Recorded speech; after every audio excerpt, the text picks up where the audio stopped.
notre observatoire. Bonjour à vous et bienvenue. Ça va? Est-ce que vous m'entendez, Khadim? C'est bon? Oui, on vous Bonjour entend. Bachir, on vous Voilà. entend. Merci. Ok, c'est parfait. Alors, le représentant du ministre, On vous entend bien. c'est parfait. Le représentant du ministre est là. Le représentant du ministre de l'urbanisme et des collectivités territoriales. Non, pas encore. Jean-Pierre Longbassi est-il connecté? Non plus. Alors, bon, peut-être juste quelques minutes. Les aléas du virtuel, c'est un peu ça. Président, vous êtes là, Luc Atropo. Vous m'entendez? Oui, Mais on où? vous entend. Mais où?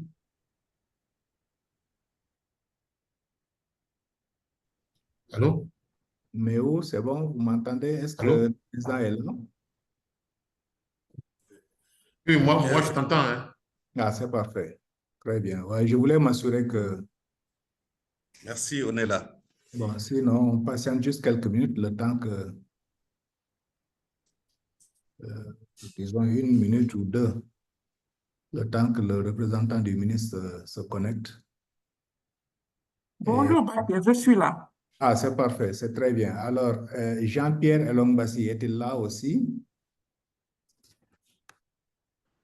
Pas encore, bon, il ne tardera pas à nous rejoindre. Le représentant du CCT-UEMOA, Malik Ndiaye, est-il là?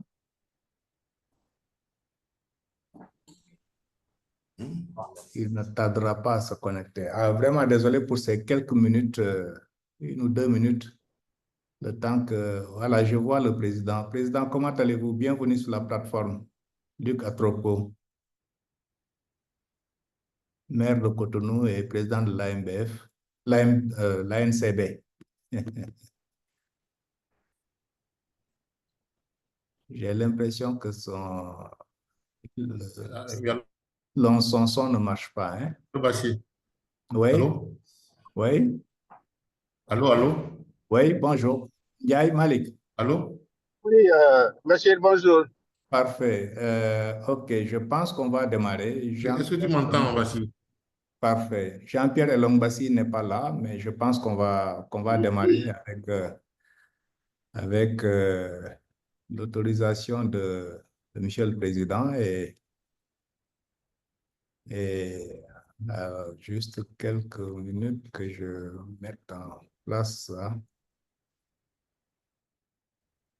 Chers membres du comité scientifique, vous êtes là, chers nominés aussi. Parfait. Alors, bonjour à... On est là, on vous suit. Parfait, très bien. Alors, bonjour à tout le monde. Et je voudrais, au nom de l'Observatoire, vous souhaiter la bienvenue au nom de Enda Charbond, au nom de Cités et gouvernements locaux unis d'Afrique et au nom du CCT-UEMOA. Mais comme ils sont représentés aujourd'hui sur la plateforme, ils prendront la parole pour souhaiter la bienvenue. En tout cas, au nom du consortium, je voudrais à vous tous virtuellement rassemblés vous souhaiter la bienvenue pour cette conférence d'apprentissage du prix d'excellence du leadership local. Une initiative qu'on a démarrée depuis le mois de mars maintenant et qui est en train de boucler ses dernières étapes. Alors, Khadim, pour les dispositions techniques, où est-ce tout? Oui, merci, M. Kanete. Vous m'entendez bien? Oui, parfaitement.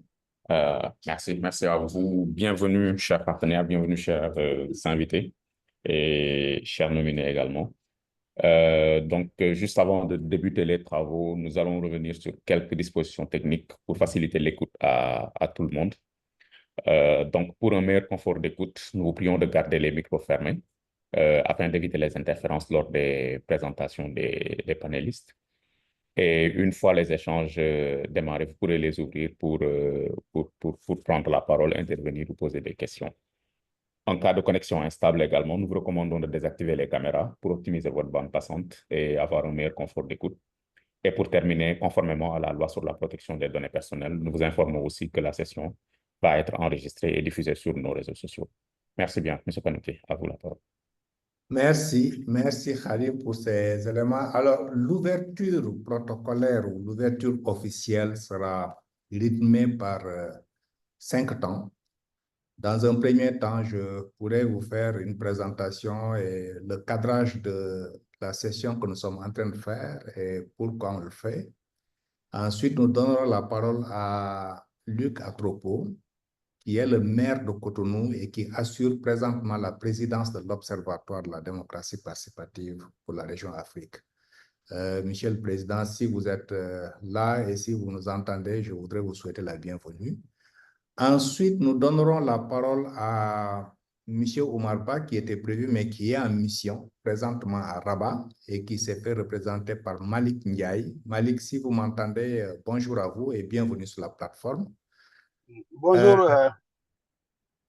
Très bien. Bonjour. Alors, oui, c'est parfait, Malik. Bienvenue sur la plateforme. Merci. Ensuite, la parole à Jean-Pierre Elongbassi, qui est l'autre partenaire avec qui nous co-organisons cet événement-là.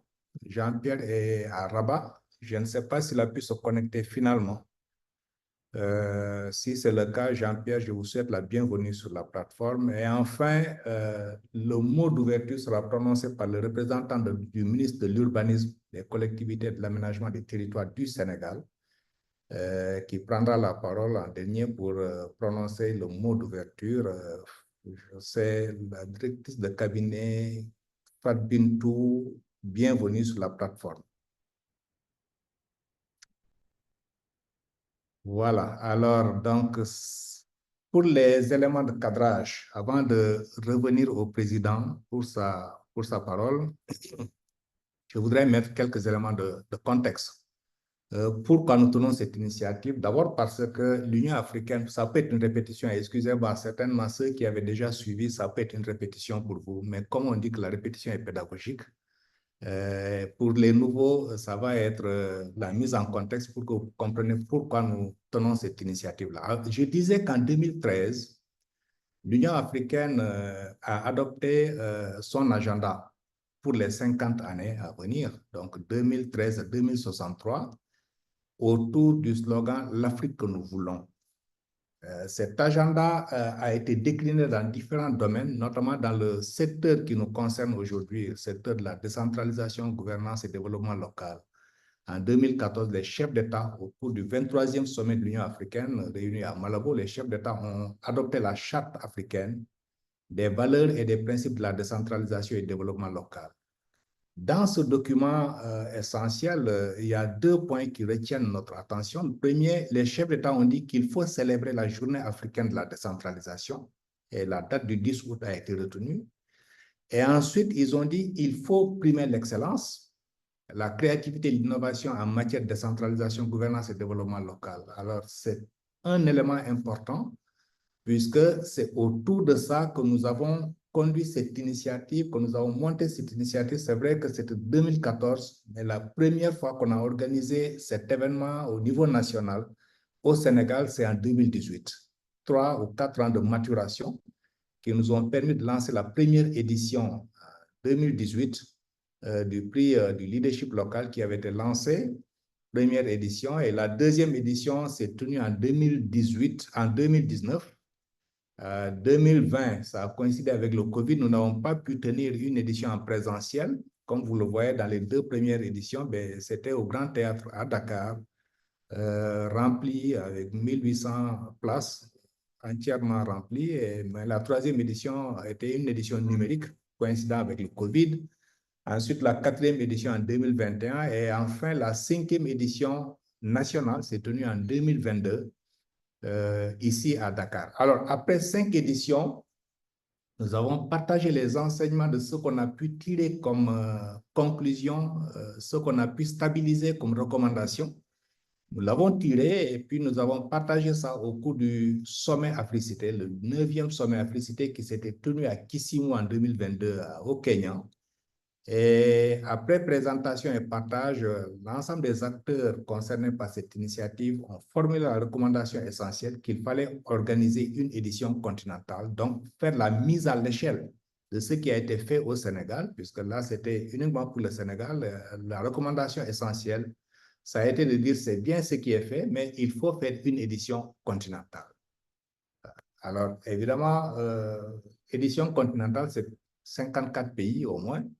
Nous avions discuté et avions convenu qu'on va faire une mise à l'échelle progressive en passant par la sous-région Afrique de l'Ouest. D'abord, les 8 pays de l'UEMOA, notamment le Bénin, le Burkina Faso, la Côte d'Ivoire, la Guinée-Bissau, le Mali, le Niger, le Sénégal et le Togo, qui constituent les 8 pays de l'UEMOA.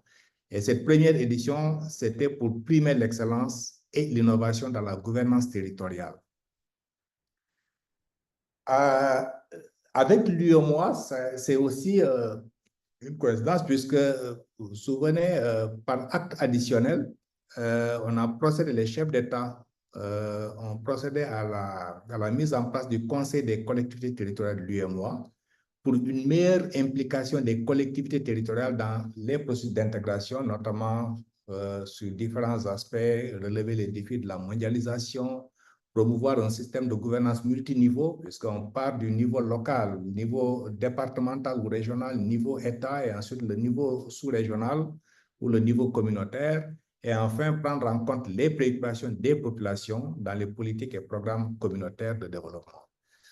C'est autour de ça que l'initiative a été montée dans un cadre partenarial entre ENDA et ECOPOP qui était le premier à lancer cette initiative, l'Observatoire de la démocratie participative, Cité et gouvernements locaux unis qui est la fêtière des collectivités territoriales en Afrique et le Conseil des collectivités territoriales de l'Union africaine, de l'UEMOA, pour lancer cette initiative du prix d'excellence du leadership local. Mais qu'est-ce que cela voudrait dire? Quand on dit prix d'excellence du leadership local, les différentes intentions que nous avions, c'était d'abord de favoriser la performance et l'émulation au sein des collectivités territoriales en Afrique, en passant par le niveau national vers le niveau sous-régional pour une meilleure gouvernance locale. Offrir un modèle les leaders locaux, distingués dans la gouvernance et le management des collectivités territoriales, puisque alors, je dis souvent que quand on parcourait l'Afrique, on voyait qu'il y avait beaucoup de bonnes choses qui étaient faites par les élus locaux dans un environnement très difficile, dans un environnement souvent de crise. On voyait qu'il y avait de bonnes recherches qui étaient conduites par les universitaires. On voyait qu'il y avait de bons articles pour faire remonter l'information sur ce qui se fait dans les territoires, mais malheureusement, toutes ces choses-là qui étaient bien n'étaient pas visibles. Et donc, notre intention en menant ce prix d'excellence, c'est aussi offrir ces leaders locaux un modèle pour que d'autres puissent s'en inspirer pour avoir une masse critique d'acteurs qui parviennent à impulser les dynamiques depuis les territoires. Troisième intention, c'est de favoriser l'apprentissage par pair. C'est vrai que plusieurs institutions locales, plusieurs programmes se sont mis en place pour conduire des sessions de formation, pour développer le renforcement des capacités et pour accompagner les collectivités dans ce sens. Pour nous, c'est bien toutes ces sessions qui se font, mais l'enjeu pour nous, c'est aussi de dire comment est-ce qu'on peut promouvoir et favoriser l'apprentissage par pair entre élus locaux, puisqu'ils vivent les mêmes contraintes, ils vivent les mêmes difficultés, ils vivent souvent les mêmes territoires, entre les journalistes communicants, entre les chercheurs universitaires, mais aussi entre les enfants et jeunes, qui constituent la dernière catégorie qu'on a ajoutée aux 3 premières catégories qui étaient déjà sous contrôle et sous accompagnement dans les 5 premières éditions qui ont été faites au Sénégal. Améliorer le cadre de la décentralisation et de la gouvernance territoriale en Afrique, puisque c'est vrai que notre processus de décentralisation est en marche et notre conviction, c'est que l'Afrique se développera par ses territoires ou l'Afrique ne se développera pas. Et si nous voulons que l'Afrique se développe, il faut qu'on analyse régulièrement le cadre de la décentralisation, qui est le mécanisme qui permet de promouvoir ce développement-là, et qu'on fasse des recommandations. Donc, à travers cette initiative, à chaque fois que nous tenons une édition, le comité scientifique, le comité de pilotage se réunit pour analyser le cadre de la décentralisation, tirer les enseignements et formuler des recommandations qui seront envoyées au ministère en charge des collectivités territoriales de la décentralisation, mais également aux chefs d'État Donc, à la suite de cette édition que nous sommes en train de conduire, les recommandations qui seront tirées seront consignées dans un mémorandum que nous allons envoyer aux associations des pouvoirs locaux, notamment les présidents des associations des pouvoirs locaux, au ministère en charge de la décentralisation et gouvernance, mais également aux chefs d'État des 8 pays de l'UEMOA pour leur dire, bon, en tant que groupe, voilà les constatations qu'on a faites et voilà les recommandations que nous formulons pour améliorer le cadre de la décentralisation en Afrique, puisque notre conviction, c'est que la décentralisation ne peut qu'avancer.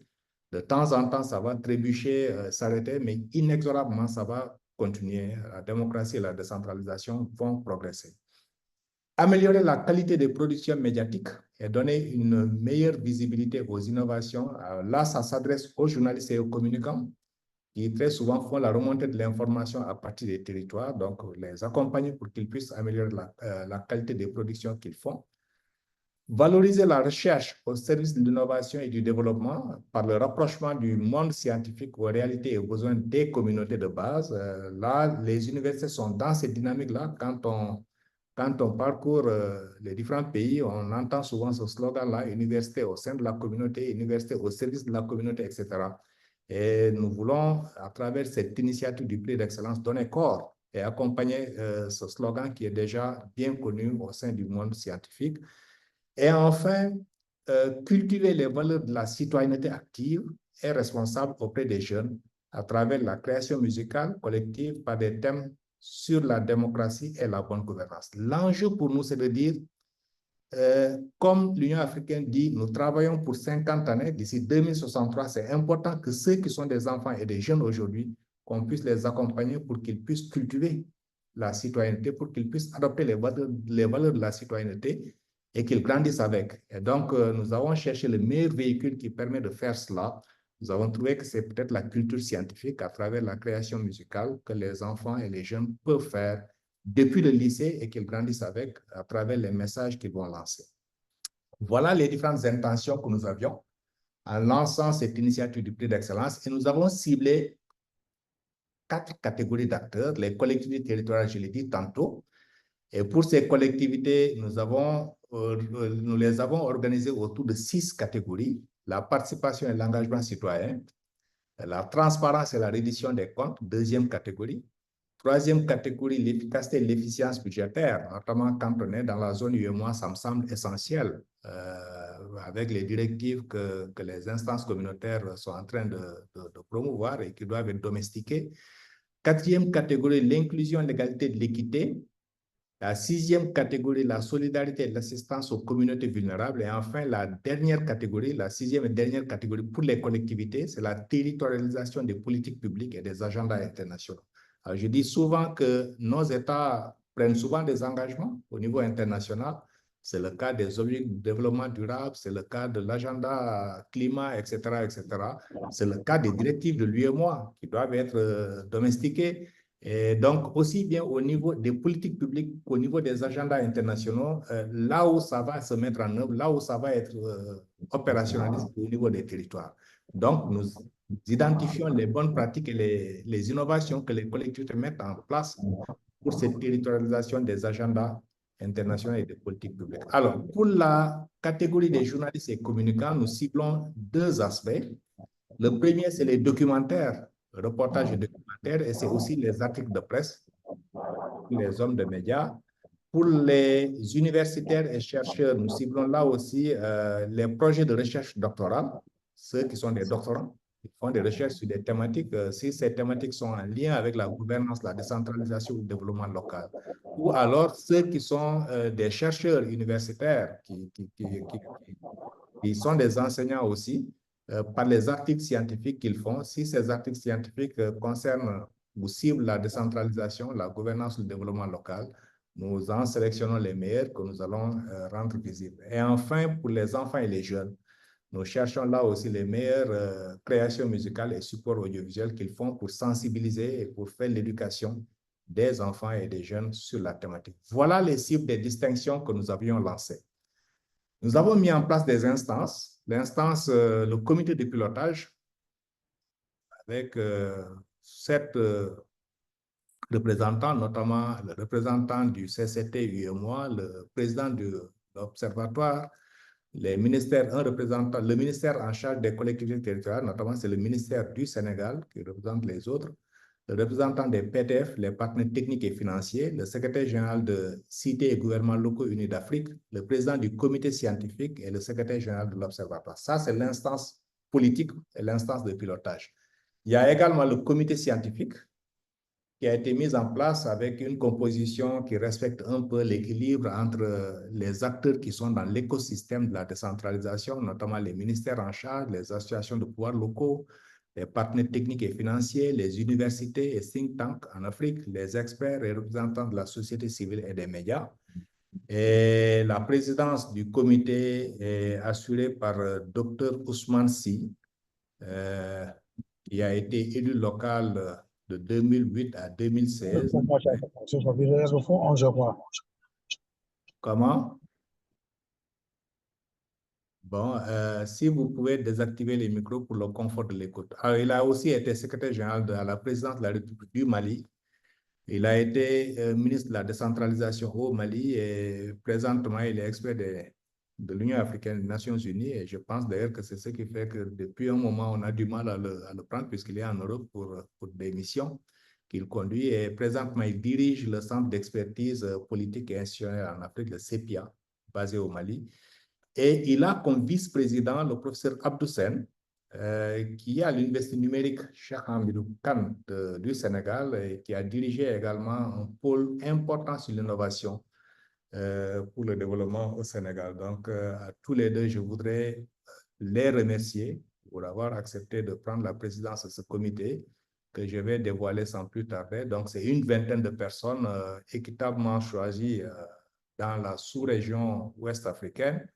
Bon, je ne vais pas tous les citer, ils se verront et ils se reconnaîtront sur la présentation, mais je voudrais vraiment m'arrêter à travers le président et le vice-président, saluer et remercier tous les membres du comité scientifique qui ont fait un travail important. Vous verrez qu'il y a des représentants des directions, des collectivités territoriales du Mali, du Mali, de la Côte d'Ivoire, il y a les représentants de la société civile, il y a des universitaires, il y a des chercheurs, etc.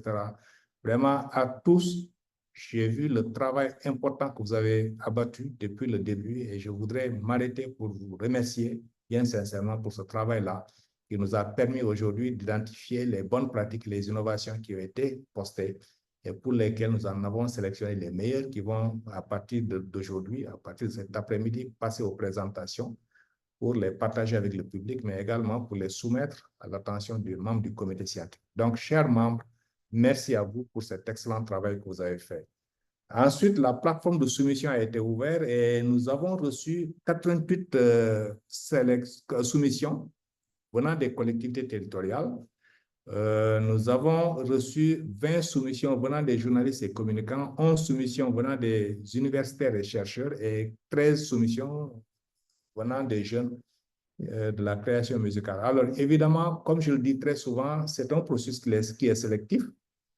Il est ouvert à tout le monde, mais bon, ce n'est pas tout le monde qui peut capitaliser et documenter ce qui a été fait comme bonne pratique dans leur territoire. Ceux qui ont pu capitaliser, ceux qui ont pu documenter, c'est ceux-là qui ont franchi la première étape et qui ont pu poster sur la plateforme pour le soumettre au comité scientifique.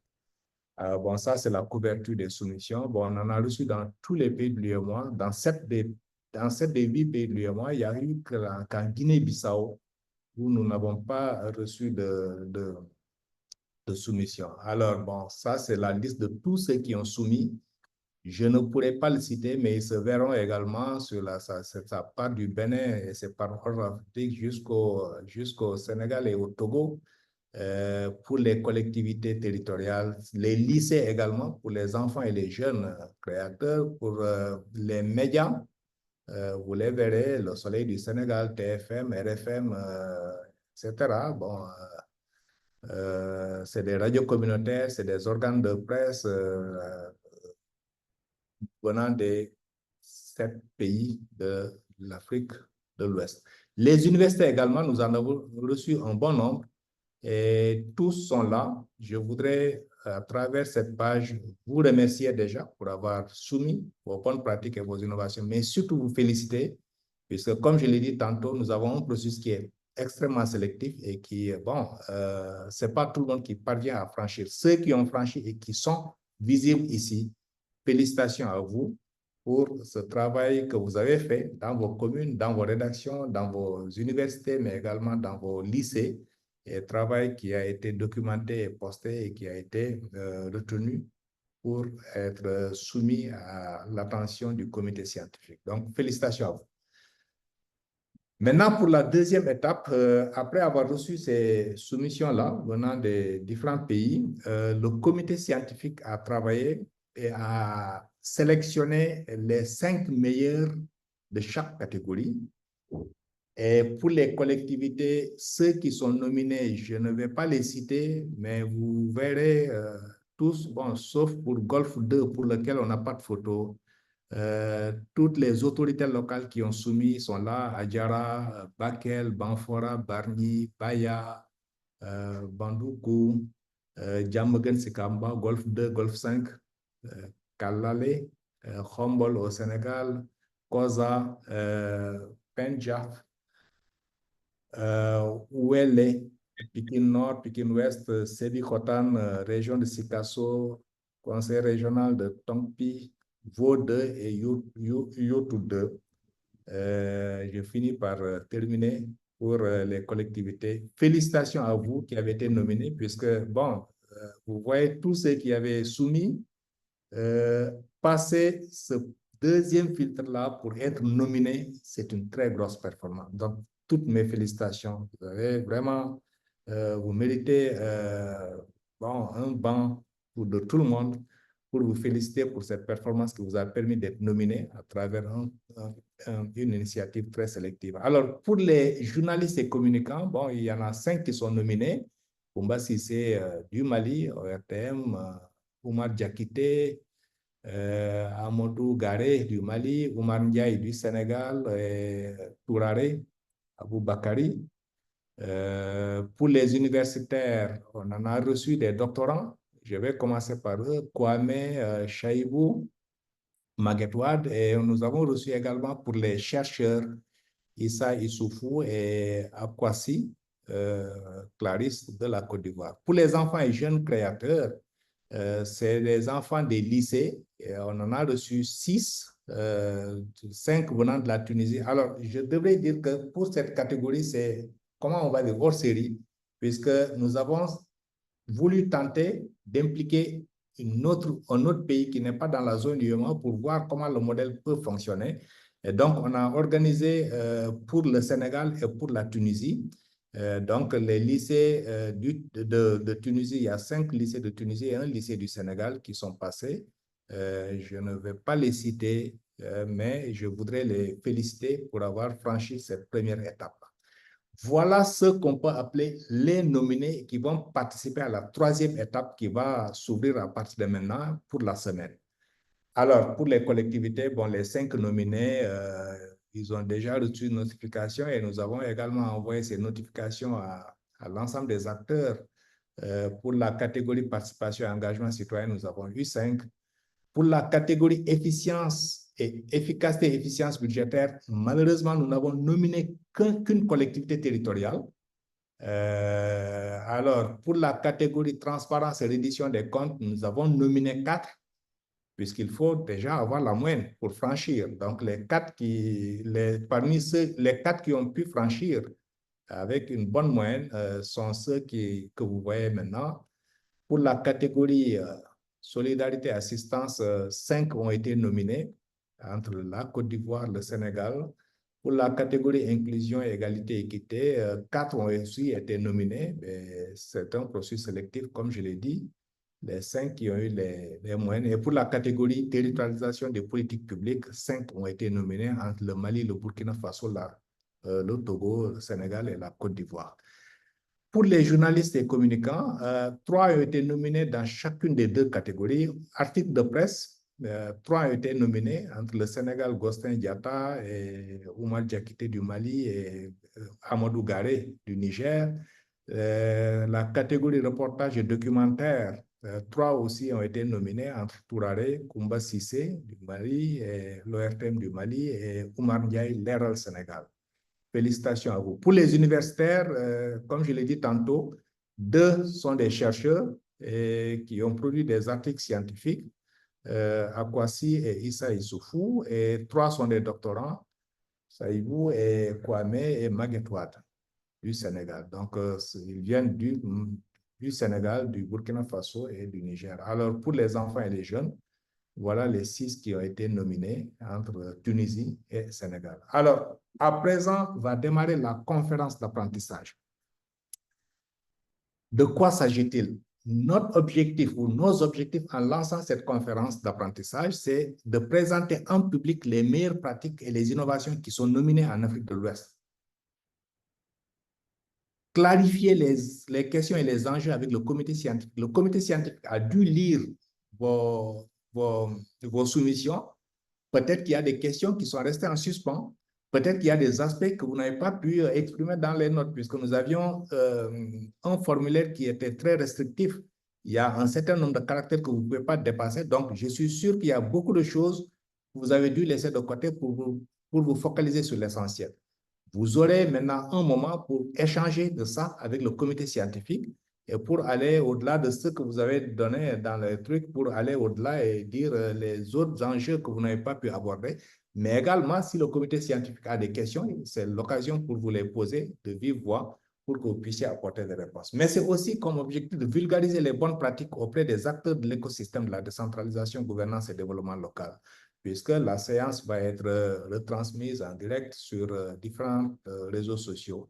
Et ça permettra à tous les acteurs, que ce soit les ministères qui sont connectés, que ce soit les partenaires techniques et financiers qui sont également connectés, que ce soit les organisations de la société civile, que ce soit les universités, les enfants et les jeunes, tous ceux qui sont connectés pourront suivre ce que vous avez fait, les bonnes pratiques qui sont nominées, et peut-être ça peut servir de source d'inspiration pour eux. Nous l'organisons autour de 9 tables de conférence. 6 tables seront consacrées aux collectivités territoriales. Ce sera autour des 6 catégories que j'ai déclinées tantôt. Une table sera consacrée aux journalistes et communicants. Une table sera consacrée aux universitaires, chercheurs, et une table sera consacrée aux enfants et jeunes créateurs. L'agenda de la conférence est le suivant, donc c'est réparti sur les 5 jours. Nous commençons aujourd'hui, tout de suite après l'ouverture, on a le premier panel qui va se tenir sur l'efficacité et l'efficience budgétaire. Et ensuite, dans l'après-midi, les enfants et les jeunes prendront le relais. Demain matin, mardi, les journalistes et les communicants prendront le relais pour le 3e panel. Et dans l'après-midi, les collectivités territoriales reviendront pour parler d'inclusion, égalité et équité. Le mercredi, nous aurons le panel consacré à la participation et l'engagement citoyen par les collectivités. Et dans l'après-midi du mercredi 24, nous aurons les collectivités toujours sur la solidarité avec les communautés. Le jeudi 25, nous aurons les collectivités sur la territorialisation des politiques publiques et des agendas internationaux. Et dans l'après-midi du jeudi, nous aurons les chercheurs et les doctorants. Et enfin, le vendredi matin, nous aurons la dernière catégorie avec les collectivités territoriales, notamment sur la transparence et la redevabilité. Et ça va clôturer cette conférence d'apprentissage et nous espérons que tous ceux qui seront connectés à travers les différents réseaux, puisque cette séance est retransmise en direct à travers Enda TV, qui a repris le signal. Bon, je cite le cas de Enda TV, mais bon, peut-être que je ne fais pas... Je ne fais pas bon truc avec toutes les autres chaînes de télé qui sont en train de retransmettre, que je ne peux pas citer. En tout cas, bon, on a envoyé le lien et vous pouvez le diffuser aussi. Donc, à travers les pages Facebook, à travers le lien Zoom, c'est là où nous communiquons, mais aussi à travers YouTube. Hein, et donc, ce que nous sommes en train de faire est retransmis en direct et pour le public qui suit ce que vous allez présenter pendant les 5 jours. Alors, juste un rappel pour notamment les nominés. Votre fiche de candidature a été évaluée et a reçu une première note par le comité scientifique. Cette note a un poids de 55%. La conférence et la présentation que vous allez faire cette semaine-là, notamment au cours de la conférence d'apprentissage, aura un poids de 40%. Et comme je l'ai dit tantôt, c'est retransmis en direct sur les réseaux sociaux, à travers différents canaux. Le public va voter. On vous a envoyé aussi les fiches pour que vous puissiez le disséminer à travers vos différents réseaux. Distribuez-le pour que le public puisse suivre ce que vous allez présenter, mais qu'il puisse par la suite voter, et ce vote aura un poids de 5%. Ça, c'est aussi pour montrer à ce public-là qu'il y a des choses qui sont en train de se faire et qu'il faut qu'ils en prennent conscience pour accompagner toute cette dynamique de décentralisation et de développement local et de gouvernance que nous sommes en train d'impulser en Afrique.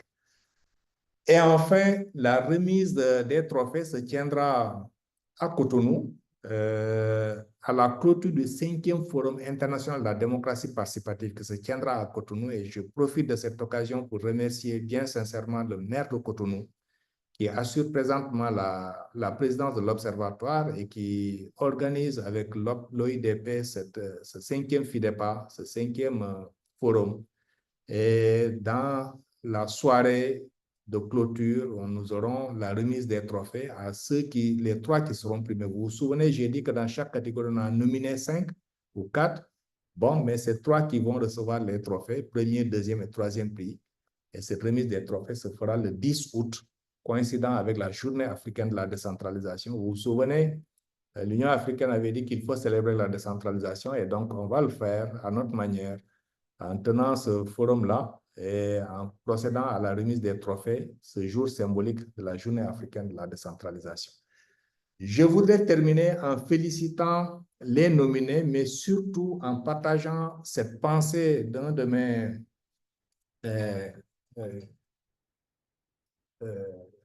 excusez-moi, ça sonne toujours au moment où on ne le souhaite pas. Alors, terminer par présenter cette pensée de Nelson Mandela, qui dit « Je ne perds jamais ». C'est un de mes maîtres à penser, Nelson Mandela. Donc, il dit « Je ne perds jamais, soit je gagne, soit j'apprends ». C'est aussi ma conviction que dans cette initiative du prix d'excellence, soit vous êtes gagnant, vous en sortez en gagnant quelque chose, ou alors vous allez apprendre, puisque vous allez apprendre de ce qui se fait dans différents territoires, dans différents pays. Comme je l'ai dit, 88 soumissions sont venues qui pourront être documentées et qui pourront être partagées, mais surtout, on aura une bonne vingtaine qui vont être partagées sur la plateforme et pour lesquelles vous êtes invités à suivre pour apprendre. Donc, où vous allez gagner, où vous allez apprendre, il n'y aura pas de perdant dans cette initiative-là. Donc, je vais terminer par vous féliciter tous les nominés et vous souhaiter bonne chance pour le sacre. Merci à vous et je m'arrête là en revenant maintenant aux allocutions. Monsieur le Président de l'Observatoire, Monsieur le représentant du CCT, j'espère que Jean-Pierre a pu nous rejoindre. Et enfin, Madame la directrice de cabinet du ministère en charge des collectivités territoriales.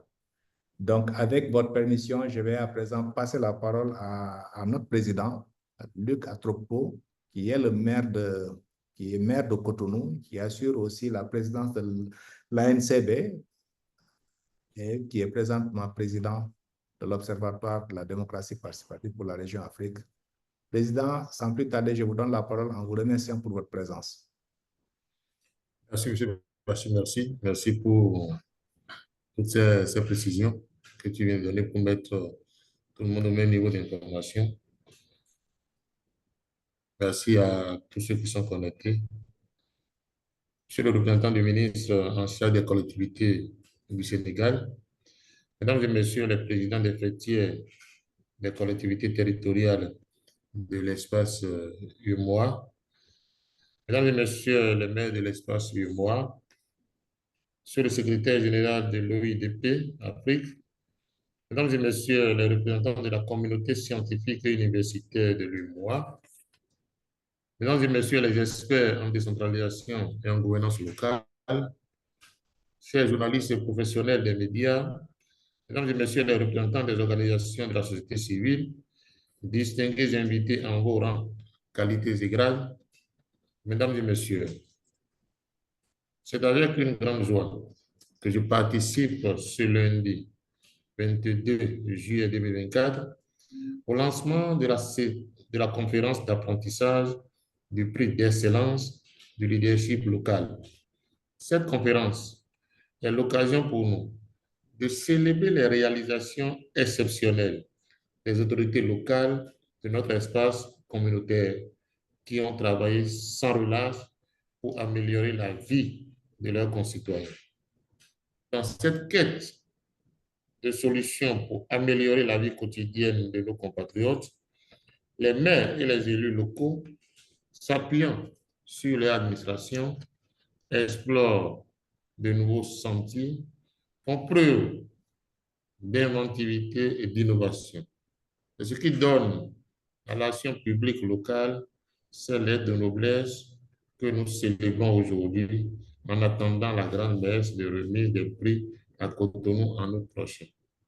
Mesdames et messieurs, résumer la dynamique de développement de notre territoire aux seules actions des maires serait une manière de faire économie de vérité. C'est pourquoi je voudrais saluer l'accompagnement décisif des enfants et des jeunes, des scientifiques, des acteurs de la société civile et des professionnels des médias qui apportent leur pierre à l'édification des territoires résilients et développés. C'est donc avec justesse et justice que le prix d'excellence du leadership local prime 4 catégories d'acteurs, à savoir les autorités des collectivités territoriales, les journalistes et communicants, les universitaires et chercheurs, les enfants et les jeunes. L'OIDP a toujours été un fervent défenseur du leadership local, car nous croyons profondément en la capacité des communautés à apporter des changements positifs dans leur environnement proche. Le leadership local est un concept qui exige, tout comme le principe de subsidiarité, que les décisions les plus importantes soient prises par ceux qui connaissent le mieux les enjeux locaux. Les leaders locaux sont à l'écoute de leurs concitoyens. Ils comprennent leurs besoins spécifiques et ils s'efforcent de trouver des solutions adaptées à leurs problèmes. Ils sont également des facilitateurs qui encouragent la participation citoyenne et qui favorisent la collaboration entre différents acteurs locaux. Au fil des ans, j'ai eu l'occasion de rencontrer de nombreux leaders locaux inspirants qui ont transformé leur communauté de manière significative. Ces leaders, à qui nous rendons bientôt hommage, ont réussi à mobiliser communauté et ressources afin de créer un avenir meilleur. La conférence d'apprentissage du prix d'excellence du leadership local est une opportunité pour ces leaders de partager leur expérience et leurs bonnes pratiques. C'est un moment de partage, d'apprentissage et d'inspiration où nous pouvons tous apprendre les uns des autres et nous nourrir de l'expertise de chacun. Ces échanges sont essentiels pour renforcer notre mouvement et pour mieux soutenir les leaders locaux dans leur travail quotidien. Je tiens à féliciter tous les finalistes du prix d'excellence du leadership local. Votre dévouement, votre créativité et votre engagement sont des exemples à suivre pour nous tous. Que vous soyez ou non dans le trio qui sera récompensé, sachez que vos réalisations sont déjà une source d'inspiration pour de nombreuses autres communautés à travers le monde. Je voudrais, pour finir, remercier chaleureusement tous ceux qui ont contribué à la tenue de cette conférence, organisateurs, participants, partenaires et bénévoles. Vous avez tous joué un rôle crucial dans la réussite de cet événement. Votre travail acharné et votre dévouement sont vivement appréciés. Mesdames et messieurs, restons unis et continuons à travailler ensemble pour promouvoir le leadership local, renforcer nos communautés et contribuer à un monde meilleur pour tous.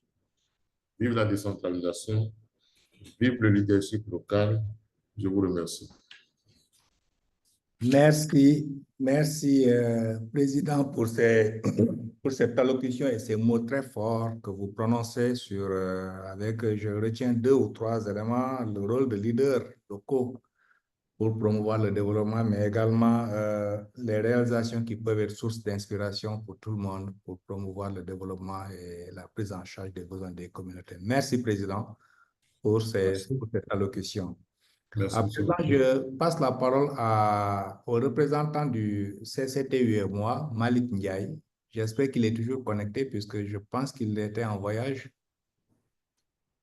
Il était sur la route en train de voyager. J'espère qu'il est toujours connecté. Malik, si c'est le cas, vous avez la parole. Allô, s'il te plaît, vas-y. Oui? Ouais, ne soyez pas surpris, en temps, le 2 va continuer parce qu'il y a conseil, donc je vais aller rapidement au conseil. Tout à fait, tout à Voilà, fait. d'accord. Tout à fait, Merci. tout à fait. À vous tout à Il n'y a l'heure. pas de souci. Merci. Il n'y a pas de souci. Merci, Président. Oui, je suis toujours connecté, Kanouté. Malik, merci pour la Est-ce que, présence et pour la est-ce que vous participation. m'entendez? Nous envoyons. Merci, c'est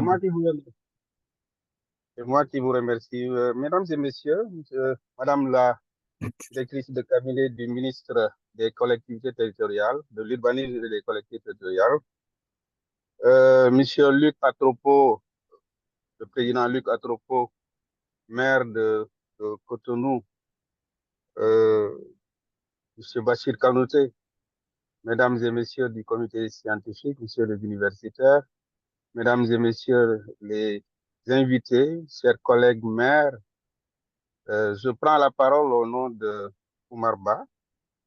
Oumar Ba, maire d'Indjob, président de l'Association des maires du Sénégal et président du CCT UMOA. Il avait souhaité être là avec vous ce matin, mais il est en mission et se trouve dans des circonstances qui ne lui permettent pas de prendre part à cette ouverture. Il m'a donc demandé ce matin de prendre la parole à son nom parce qu'il tenait quand même à marquer sa présence. Monsieur le Kanouté, je voudrais donc prendre la parole à son nom. Je voudrais d'abord à son nom vous féliciter, Monsieur Kanouté, pour l'initiative que vous avez prise parce que c'est une heureuse initiative. Nous avons suivi avec beaucoup d'intérêt les 5 éditions que vous avez démarrées depuis 2018 au Sénégal, au niveau local, au niveau national. Avec bonheur d'ailleurs, avec beaucoup de réussite, nous avons beaucoup suivi cela. Et c'est heureux que vous ayez pensé à élargir cela à l'échelon de l'UEMOA. Je pense que l'initiative ne saurait être plus pertinente. Et cela, naturellement, plaît beaucoup au président Oumar Ba, qui est président de cet espace-là, de CCT UEMOA. Je voudrais donc vous féliciter pour les objectifs que vous avez. J'en prends quelques-uns. Quand vous pensez devoir primer l'excellence et l'innovation, je dis qu'il faut saluer cela. Quand également vous pensez offrir les leaderships locaux que vous aurez identifiés en modèle aux autres collègues, quand vous pensez mettre à l'échelle tout cela, tous vos résultats, quand également vous pensez améliorer surtout le cadre de la décentralisation, je dis c'est des objectifs qu'il faut saluer. Moi, au départ, j'avais des appréhensions par rapport à la participation des maires, des collectivités territoriales de l'espace UEMOA. Je pensais qu'il y aurait des difficultés, mais vu le travail que vous avez fourni, il faudra également vous féliciter pour cela.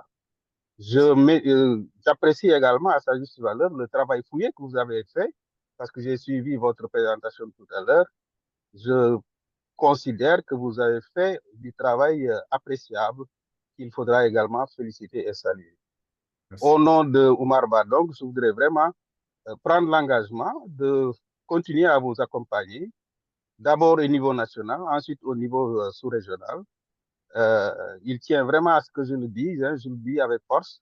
Il continuera à vous appuyer et nous appelons par ce coup également nous tous nos partenaires, notamment ENDA, CGLUA, CCT, moi, les PTF, les partenaires techniques et financiers, à continuer à vous soutenir. Je voudrais donc m'en arrêter là pour ne pas être long et puis prendre l'engagement de continuer à vous suivre. Merci, Monsieur le Président. Merci, merci Malik Ndiaye au nom du président du CCT-UEMOA pour cette forte allocution également et avec tout l'accompagnement que vous avez déjà fait et également la vue que vous êtes en train de porter sur cette initiative que nous portons avec vous.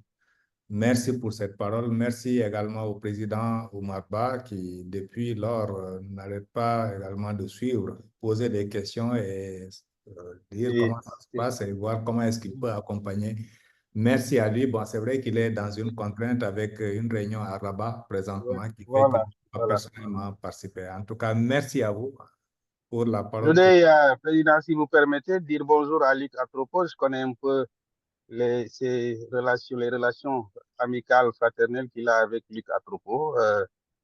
Je pense que lors de la cérémonie à Cotonou, ils auront l'occasion de se rencontrer, de se revoir. Je voudrais donc en profiter pour lui dire bonjour. Celui Luc Atropo, bonjour. Merci, merci, merci, merci Ndiaye Malik. Et je vous souhaite, puisque là, il prend la parole dans des conditions pas du tout faciles. Il est en route maintenant. Merci déjà pour ça. Merci. Je vous souhaite un bon voyage. Merci. Merci à vous. Alors, sans plus tarder, je vais donner la parole à Jean-Pierre Elongbassi, s'il a pu se connecter. Jean-Pierre est là? Il n'a pas pu. Non, il ne s'est pas connecté. Il ne s'est pas connecté. Alors, donc, je vais sans plus tarder donner la parole au représentant du ministère de l'Urbanisme, des collectivités et de l'aménagement des territoires du Sénégal, en la personne de Madame Fatou Bintou, directrice de cabinet. Fatou Bintou Camara, je voudrais vous souhaiter la bienvenue. Merci beaucoup. Bonjour tout le monde. D'un événement un peu difficile, donc nos prières pour vous. Merci.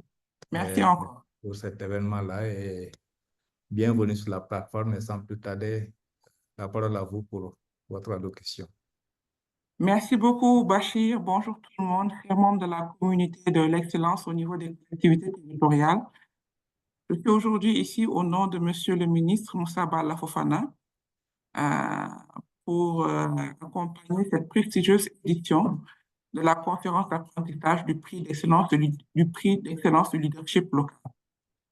Donc, Monsieur le représentant du président du Conseil des collectivités territoriales de l'UEMOA, Monsieur Malik Ndiaye, maire de Gagny, Monsieur le président de l'Observatoire international de la démocratie participative en Afrique, Monsieur Luc Atropo, également maire de Cotonou, Monsieur le représentant de Cités et gouvernements locaux uniques d'Afrique, Monsieur le secrétaire exécutif de l'Observatoire international de la démocratie participative, mon cher Bachir Kounouté, Monsieur le directeur exécutif de ENDA et Monsieur Abdoulaye Sissé, Mesdames et Messieurs les maires des 8 pays membres de l'UEMOA, Monsieur le président du comité de pilotage du prix d'excellence du leadership local et l'ensemble des membres du comité de pilotage, Monsieur le président du comité scientifique du prix d'excellence du leadership local, Mesdames et Messieurs les membres du comité scientifique, Mesdames et Messieurs, chers candidats et candidates,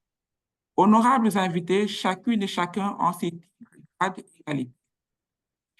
Avec un réel plaisir et honneur que je me retrouve parmi vous au nom de M. Moussa Balla Fofana, ministre de l'Urbanisme, des collectivités territoriales et de l'aménagement des territoires, empêché pour présider ce webinaire consacré au lancement de la conférence d'apprentissage de la première édition sous-régionale du prix d'excellence du leadership local qui consacre à la fois la performance, l'innovation, mais surtout les collectivités territoriales en marche.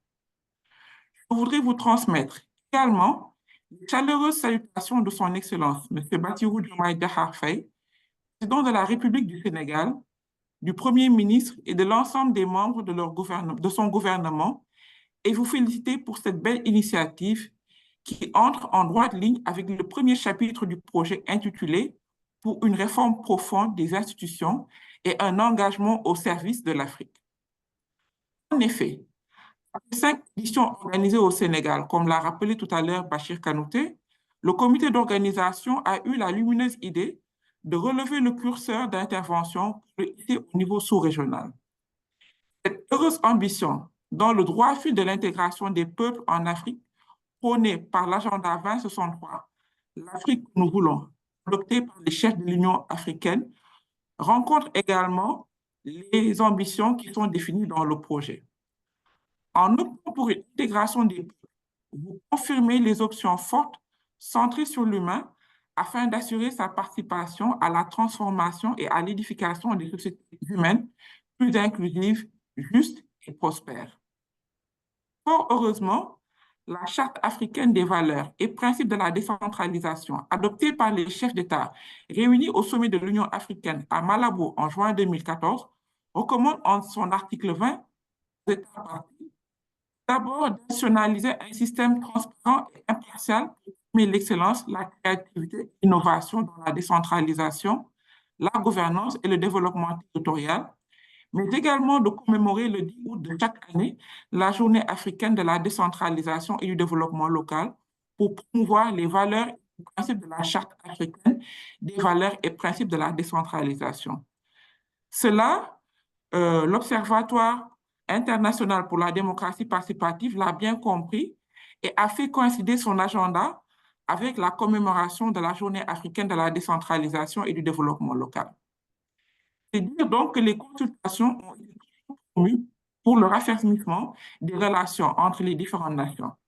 En effet, en 2011, la conférence des chefs d'État et de gouvernement de la zone Union économique et monétaire ouest-africaine, l'UEMOA, avait adopté un acte additionnel pour la création et organisation d'un organe de consultation, le CCT-UEMOA, et qui a pour mission d'assurer la participation des collectivités territoriales au processus d'intégration de l'Union en les impliquant dans l'examen et l'appréciation de toutes les questions susceptibles d'avoir un impact sur les collectivités territoriales au sein de l'Union.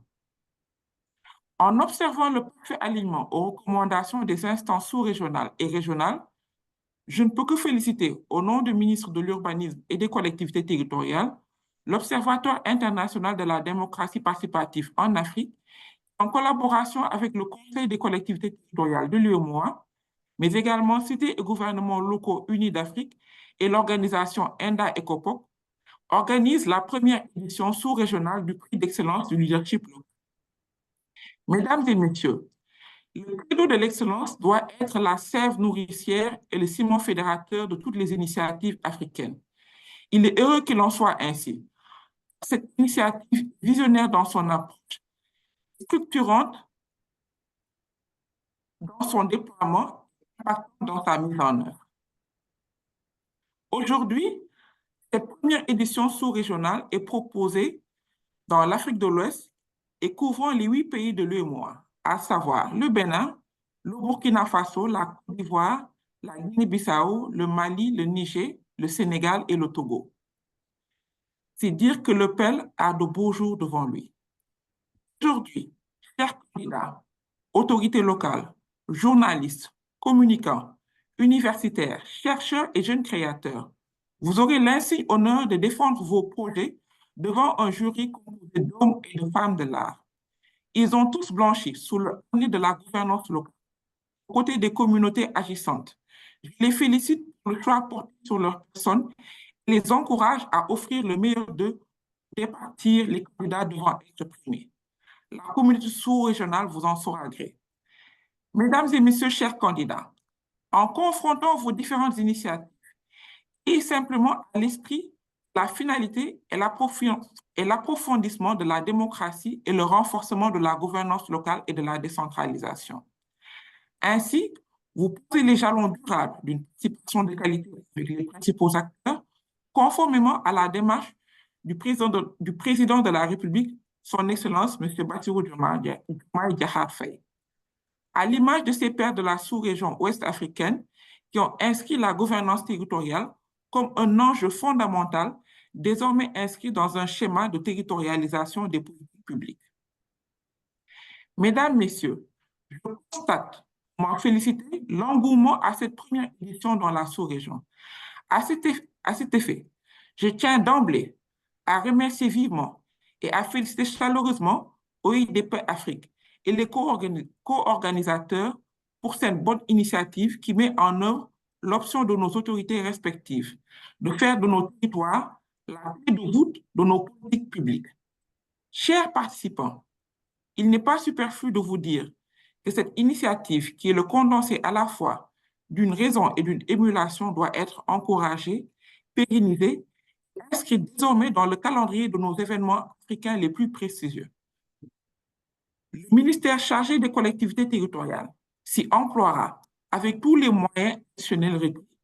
Par la même occasion, j'ai lancé un appel au nom du ministre chargé des collectivités territoriales à tous ses homologues au sein de l'UEMOA à vaillamment soutenir cette initiative pour sa pérennisation. Mesdames et messieurs, chers nominés, la diversité et l'expressivité des cas pratiques qui sont issus de nos territoires respectifs constituent des leviers sûrs qui vont permettre d'avoir un véritable espace d'apprentissage mutuel sur les processus de gouvernance, de participation et d'engagement citoyen. Il nous soit alors permis, chers élus locaux, universitaires, journalistes et jeunes créateurs au sein de l'UEMOA, de magnifier votre leadership et tout le travail que vous accomplissez au quotidien aux côtés des citoyens pour promouvoir les territoires. Les bonnes pratiques et innovations que vous mettrez en valeur devant le jury seront l'exemple de votre engagement avec les populations à œuvrer pour un meilleur futur de nos États respectifs. Mesdames, Messieurs, je voudrais pour conclure réaffirmer l'engagement et le soutien du ministère chargé des collectivités territoriales à accompagner le prix d'excellence du leadership local pour une meilleure réussite. Aujourd'hui, c'est l'heure de la confrontation intellectuelle. À l'heure du sacre, des distinctions d'expérience, de pratiques et de solutions novatrices seront notées.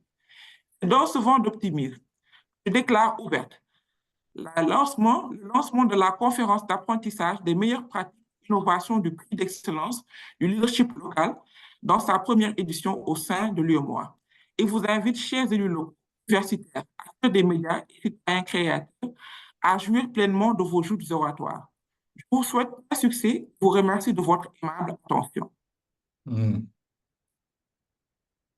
Un grand merci. Merci, Madame la directrice de cabinet, pour cette allocution très forte, et avec une voix également très forte qu'il a prononcée, qui consacre l'ouverture de cette conférence d'apprentissage. Il y a des mots très forts sur lesquels, malheureusement, je ne pourrais pas revenir, mais j'en retiendrai 2 ou 3. Le premier, c'est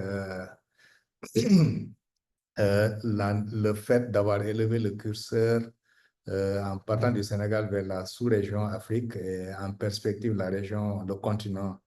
Le fait de le coïncider également ou d'encourager que cet événement soit érigé en un temps fort dans le calendrier au niveau sous-régional ou au niveau régional ou continental. Et enfin, l'appel au soutien qui est lancé à tous les États. Ça, vraiment, merci pour ça. Merci pour l'avoir dit avec cette voix très forte-là.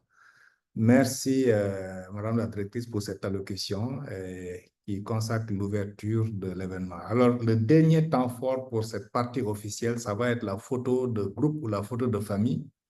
Quand tu dis photo de famille, certains disent, mais est-ce que nous sommes une famille? Bon, souvent on dit c'est une photo de groupe. En tout cas, l'un ou l'autre, je vous encourage à activer vos caméras pour qu'on fasse une photo qui va marquer ce temps fort d'ouverture-là. Alors, 5 minutes pour... ah ben voilà, je découvre des visages que je sentais sur la plateforme et que je vois maintenant.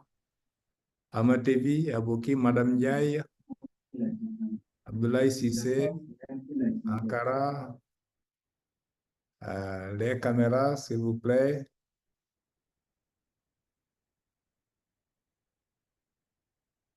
Adim, tu me diras ainsi, c'est bon. Hein? On est 82 exactement sur la plateforme. Oui. Ma caméra est désactivée. Vous avez désactivé ma caméra. Ah, c'est désactivé. Il ne faut pas désactiver la caméra du président. Il faut réactiver ça. C'est désactivé chez moi. Ah, c'est désactivé chez vous aussi? Oui, je suis en train d'essayer de désactiver cela, mais on me dit l'organisateur l'a désactivé. Bon, Khadim, il faut réactiver les caméras. Si c'est à votre niveau, il faut réactiver. Voilà, c'est bon. Voilà, c'est bon maintenant. Ça revient. C'est parfait. Alors, je me reste qu'à vous remercier pour cette présence et pour la participation à l'ouverture. La partie officielle est terminée. Je vous encourage à rester pour suivre la première présentation, la première table de conférence, le premier panel qui sera consacré à l'efficacité et l'efficience budgétaire. Donc, on va tout de suite basculer dans la salle du panel pour écouter. Je pense qu'il n'y a qu'une seule collectivité qui est nominée dans cette partie-là. Et je vais juste faire un cadrage avant de passer la parole à Aïssatou qui va faire passer. J'espère que le président du conseil départemental de Bakel est là, puisque c'est le seul nominé dans cette catégorie-là. Alors, c'est sur l'efficacité et l'efficience budgétaire. Et quand on dit efficacité et efficience budgétaire, nous cherchons quoi? Nous cherchons des bonnes pratiques et des innovations permettant d'orienter ou de réorienter ou d'affecter plus de ressources budgétaires vers les besoins essentiels définis par les communautés. Alors, ça, on le fait pourquoi? Parce que le constat est que en Afrique, un peu partout, quand on regarde le niveau d'exécution des budgets et quand on le compare à d'autres continents, il est extrêmement faible. Alors, la pratique, c'est quoi? Plus de 80 à 85 ou même 90% du budget est orienté vers le fonctionnement au détriment de l'investissement qui n'accueille finalement que 15 à 5% dans certaines parties du continent ou sous-région. Alors, c'est extrêmement faible, puisqu'on sait que c'est une partie de l'investissement qui permet de faire de la valeur ajoutée et surtout qui permet de prendre en charge la demande sociale exprimée par les communautés. Alors là, nous cherchons donc des bonnes pratiques et des innovations où des autorités locales, que ce soit des maires, que ce soit des présidents de département ou des présidents de région, parviennent à réorienter, rompre déjà avec ce cercle vicieux-là, mais surtout réorienter des ressources vers l'investissement et la prise en charge des besoins des communautés. Nous cherchons également des bonnes pratiques et des innovations qui permettent d'avancer vers les approches de budget-programme et de gestion axée sur les résultats. Nous sommes dans la communauté ouest africaine, dans la zone UEMOA, et bon, il y a déjà des directives pour les États pour aller vers ces approches-là, de budget-programme, mais aussi de gestion axée sur les résultats. Alors, c'est dit pour les États. N'oublions pas que les collectivités sont aussi des États, dans une certaine mesure, puisqu'ils reçoivent des budgets et ils les mettent en œuvre. Je peux dire que c'est l'État local, et l'État central ou l'État au niveau national. Et donc, si nous voyons des collectivités qui s'approprient déjà de ces directives-là et les traduisent en politique locale, nous les identifions et nous les nominons pour qu'ils viennent présenter.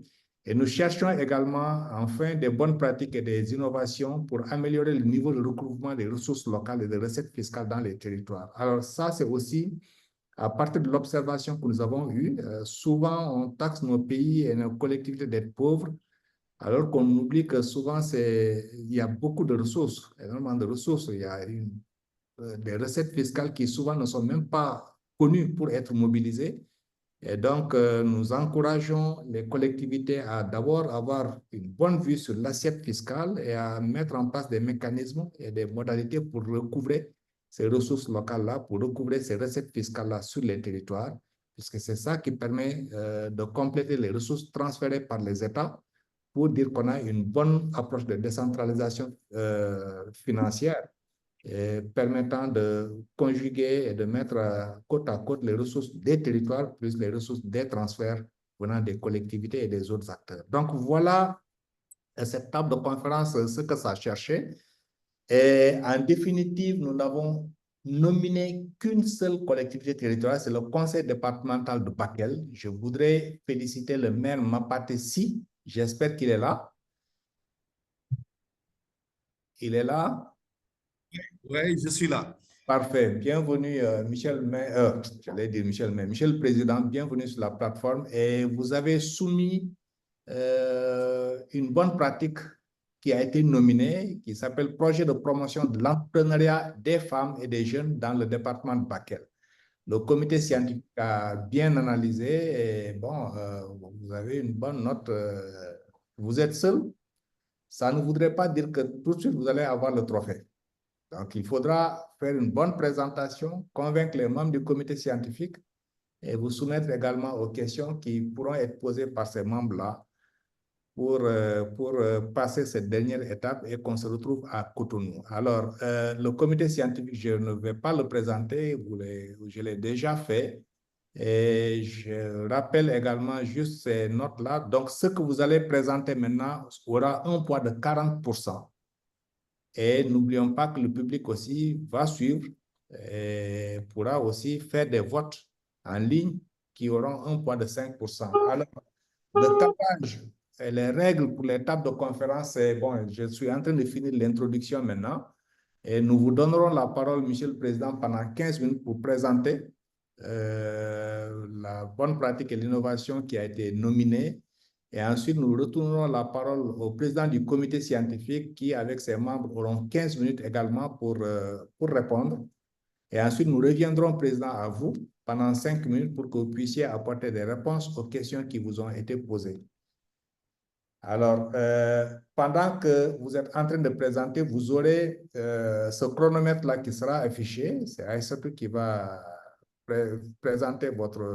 qui va passer votre présentation. Et donc, vous aurez un chronomètre qui va décompter le temps, puisque la gestion du temps compte beaucoup également pour les membres du comité scientifique pour qu'on puisse rester dans le temps. Évidemment, on le fait, comme l'a dit tout à l'heure Madame la directrice de cabinet, mais comme l'a dit également le président du CCT, un leader, c'est aussi quelqu'un qui peut résumer en très peu de mots l'essentiel de ce qu'il doit dire. Donc, restez concis et focalisez sur le truc et les 15 minutes, c'est important que vous puissiez gérer votre temps et que vous puissiez rester dans ce créneau-là.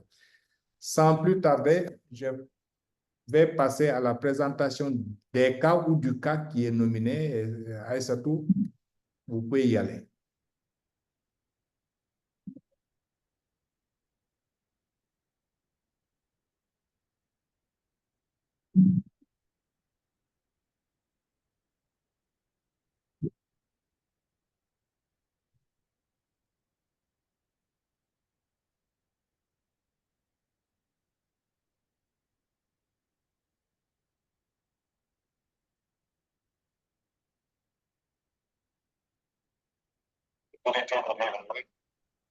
C'est bon, hein?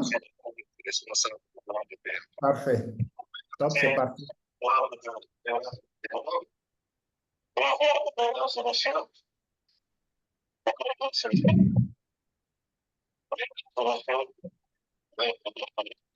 Bachir, le son n'est pas très bon. Je pense qu'il y a un petit souci. C'est ça que je constate aussi. La qualité du son. Monsieur le Président, on ne vous entend pas bien. Oui. C'est le son de la vidéo. C'est le son de la vidéo. Ah, c'est vidéo. OK, je crois qu'il parlait directement. Oui, c'est la vidéo, oui. Allez-y. Allez-y, allez-y.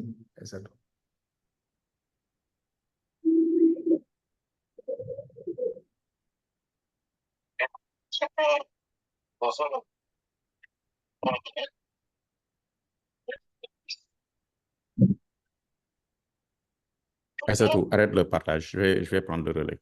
C'est pas très clair. Non, je vais prendre le relais. Tu prends le relais? Oui. Bon, très bien.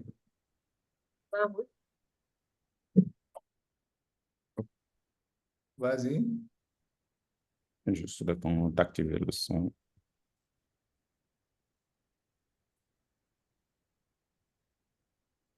C'est bon? Est-ce que mon écran est visible? Oui, c'est bon, vas-y.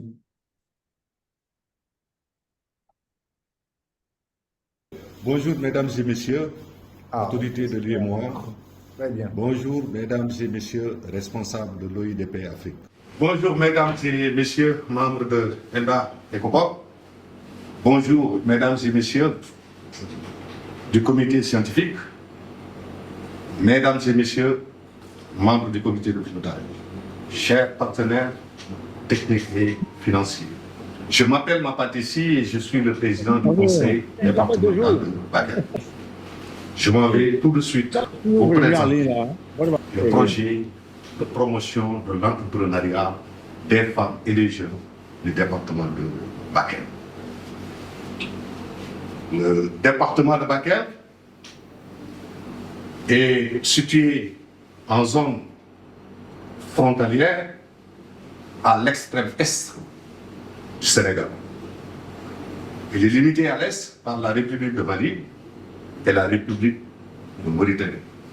À l'ouest par le département de Goudiri, au nord par le département de Kanel, au sud par le département de Saraya dans la région de Kidou.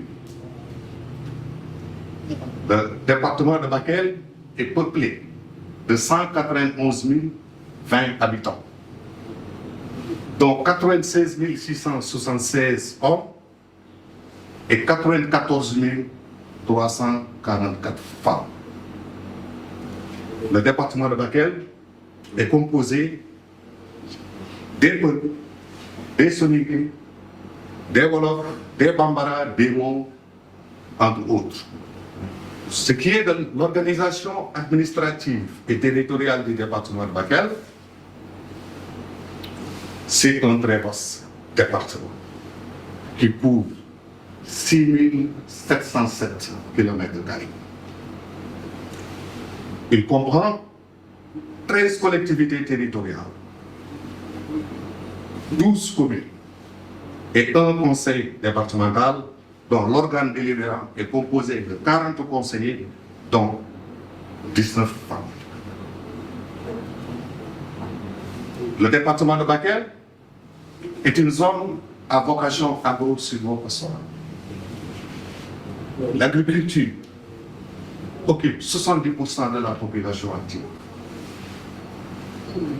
Il constitue le principal levier de développement des autres secteurs.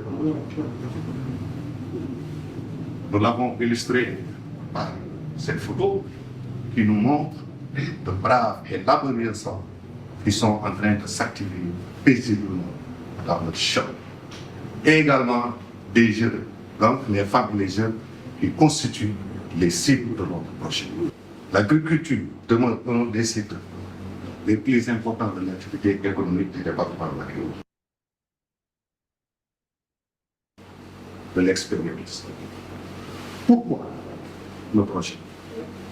Notre département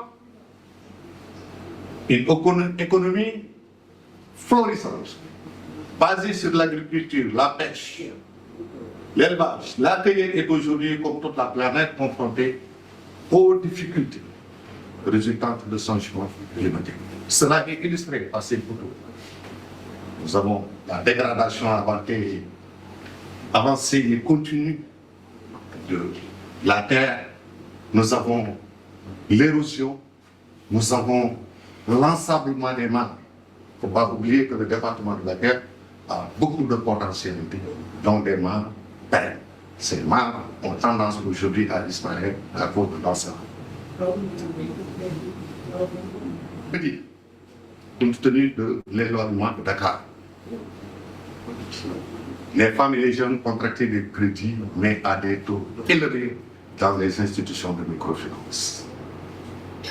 C'est pourquoi le conseil départemental, dès son installation, a tout de suite pensé à mettre en place un fonds pour remédier à ces difficultés d'accès au crédit pour les jeunes et les femmes.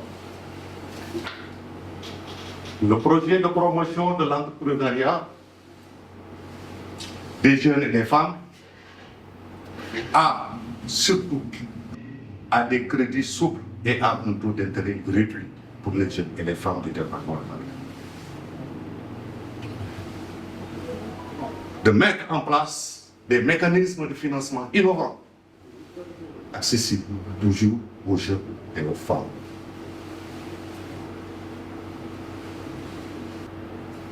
Un fonds de financement pour les jeunes et les femmes en partenariat avec l'institution de microfinance dénommée MEC Dynamique de Bakel, illustré ici par le président du conseil départemental lui-même, qui remet un chèque de 10 millions de francs constituant le fonds de garantie à la présidente du conseil d'administration de la MEC Dynamique.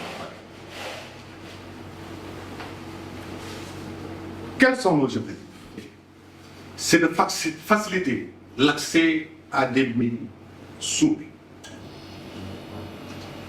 D'ici à 2026, porter l'enveloppe de 20 millions de francs à 68 millions de francs destinés au financement pour l'entrepreneuriat. Amener le fonds de garantie initial de 10 millions à 30 millions de francs. Contribuer à la réduction de la tentation à l'immigration irrégulière. À la fin de l'année 5 l'expérience, au moins 300 entreprises durables seront créées dans les 12 communes du département de Bakel. Cela est illustré par ces deux photos, deux jeunes, un berger et un jeune boutiquier, qui sont financés par le conseil départemental et qui suivent paisiblement leur activité. Démarche de mise en œuvre, acteurs impliqués et innovation du projet. Dans un souci de gestion participative, nous avons impliqué toutes les organisations de femmes et de jeunes pour une concertation en vue de préparer la réunion d'orientation du conseil départemental. Ensuite, nous avons procédé à une consultation et une négociation hardie avec les structures de microfinance. Nous avons convoqué une réunion du vote budget et le fonds de 10 millions a été voté par l'organe délibérant du conseil départemental. Nous avons transmis le dossier de délibération et la convention signée avec la mutuelle partenaire, qui se trouve être la MEC Dynamique, au représentant de l'État pour approbation. Après approbation, nous avons procédé au lancement du fonds d'appui. Et ensuite, a aussitôt suivi le virement du fonds de garantie de 10 millions à la MEC Dynamique, et la mutuelle a mis à disposition 20 millions de francs destinés au financement des jeunes et des femmes. Et le président a mis un arrêté pour mettre en place un comité de sélection. A suivi ensuite la réception des dossiers de crédit et ensuite la sélection des bénéficiaires et ensuite le financement. Cela illustré par ces femmes. Nombreuses femmes venues massivement assister à la cérémonie de lancement du fonds. Et ici, le président qui remet un financement, un chèque à une présidente d'un mouvement de femmes. Résultat obtenu et impact du projet. Ce projet a permis la création de 113 auto-emplois directs, dont 26 groupements de femmes, 4 groupements de jeunes, 83 entreprises individuelles. Nous avons vu l'émergence d'une dynamique entrepreneuriale au niveau de nos sites et l'expérience qui a permis d'améliorer considérablement les conditions de vie des promoteurs est déjà née. Nous avons désormais la naissance et le développement de la culture entrepreneuriale chez les femmes et les jeunes et chez les personnes vivant avec un handicap. Une vision plus claire sur la culture entrepreneuriale des jeunes et des femmes, niveau de réplicabilité et durabilité de notre expérience. Au vu du mécanisme mis en place et l'adhésion grandissante des populations, le projet a toutes les chances de continuer. Également, ça va permettre aux élus locaux des différentes communes de tirer des enseignements, des résultats issus de cette expérience. Et avons l'espoir que ce fonds, une fois élargi à ces communes, va continuer son bonhomme de chemin. À la date du 3 juillet, d'ailleurs, le comité s'est encore réuni et a distribué une enveloppe de 9 millions de francs à 50 bénéficiaires, dont 9 groupements de femmes. Ici, cela est illustré par cette photo où l'on aperçoit le président et la chef d'agence de la MEC Dynamique en réunion de comité de sélection, et d'autres photos qui illustrent les membres du comité de sélection, assistés par même un journaliste de la RTS comme observateur. Conclusion et perspective. Le projet de promotion de l'entrepreneuriat des femmes et des jeunes de Bakel a déjà atteint des résultats plus que satisfaisants dans tous les aspects. Et ce succès a engendré des défis pour le Conseil. C'est notamment le défi de trouver plus de fonds pour répondre à la demande qui augmente très rapidement. C'est pourquoi nous envisageons d'utiliser ces résultats dans un plaidoyer pour la création d'un office départemental pour le financement des femmes et des jeunes. Ce fonds peut être renforcé avec toutes les communes volontaires et d'autres à s'ouvrir aux programmes et agences de financement de l'État qui ont les mêmes cibles et les mêmes objectifs. Nous sommes convaincus par ces résultats que le projet de financement de l'entrepreneuriat des femmes et des jeunes de Bakel a de beaux jours devant lui. Nous vous remercions, mesdames et messieurs, de votre aimable attention. Merci. Merci, Président, pour cette présentation du projet qui a été nominé par le comité scientifique. Alors, sans plus tarder, je vais me tourner vers le président du comité scientifique pour des questions que le comité aura, et vous avez aussi 15 minutes. Je ne sais pas si le chrono, bon, je vois un chrono qui est affiché sur YouTube. Est-ce qu'on peut rendre visible? Oui, c'est ce chrono-là. Donc, il reste celui-là, il est bon? Oui, c'est ça. D'accord. Donc, Président, vous avez la parole, président du comité scientifique, professeur Abdou Sène. Merci, Bachir. Je ne sais pas si vous me voyez bien, j'essaie de faire de sorte que je sois visible, mais il me semble que c'est très sombre. Merci beaucoup. Je voudrais, au nom du comité scientifique, vous remercier de nous faire encore confiance pour cet important événement. Et félicitations surtout parce que le PEL, je pense que c'est particulièrement important pour l'Afrique où, il me semble, en tout cas nous, au niveau de l'université, nous sommes en train de mener des recherches sur ça. Il me semble que le sentiment d'appartenance locale est plus important que le sentiment d'appartenance nationale. Ce qui fait que il se pourrait que, parce que tant qu'un chercheur n'a pas démontré quelque chose, il ne peut pas l'affirmer, il se pourrait que le développement de l'Afrique doit passer par impulser à partir des collectivités territoriales. Et ça, pour nous, c'est important. L'autre chose aussi pour laquelle je voudrais vous remercier, c'est le fait de bâtir le pont entre les différents segments, les différents acteurs du développement, particulièrement le milieu académique, le milieu entrepreneurial, le milieu des collectivités et tous les experts. Ça, nous pensons que c'est particulièrement important et nous vous en remercions. Bon, nous allons peut-être procéder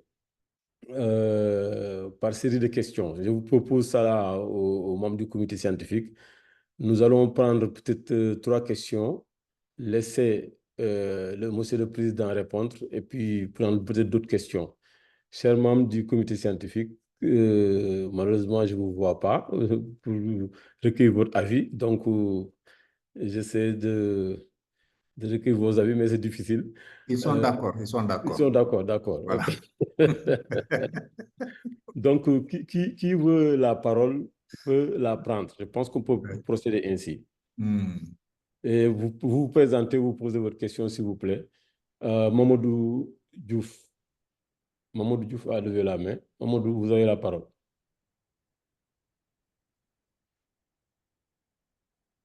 Mamadou, il faut allumer votre micro, il n'est pas allumé.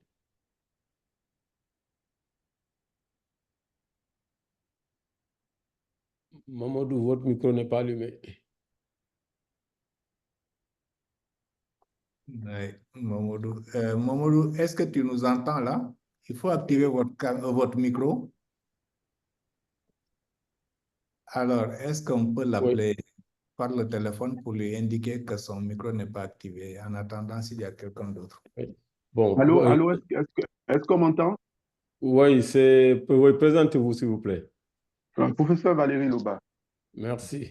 Voilà. Valérie, Alors, allez-y. je voudrais poser une question. Je voudrais d'abord remercier le président du Conseil général pour la présentation. Je pense que leur présentation s'inscrit dans le cadre d'une thématique qui est efficacité et efficience budgétaire. Alors, je voudrais savoir, la première question, c'est comment est-ce qu'il apprécie la proportion de ressources, entre guillemets, distribuées avec leur cotation budgétaire? Qu'est-ce que ça représente dans leur budget? Deuxièmement, je voudrais demander à Monsieur le Président du Conseil général, est-ce qu'il ne pense pas il serait plutôt plus intéressant euh, d'intervenir à des niveaux d'échelle qui feraient un développement d'activités économiques beaucoup plus global que de procéder par des distributions presque individuelles de ressources à des populations pour faire des activités, ce qui n'est pas mauvais, mais est-ce qu'à un autre niveau, il ne serait pas intéressant d'impacter le territoire avec des investissements qui, à la longue, aboutira à des économies d'échelle qui seraient beaucoup plus profitables au département? Vu que c'est un département qui est dans des conditions éco-géographiques souvent pas très favorables à une activité agricole beaucoup plus productive à cause peut-être des contraintes climatiques. Donc, est-ce qu'il ne serait pas intéressant de faire des investissements qui auraient un impact beaucoup plus saisissant pour créer des économies d'échelle? Voilà la question que je voulais poser. Les questions, du moins, que je voulais poser. Merci.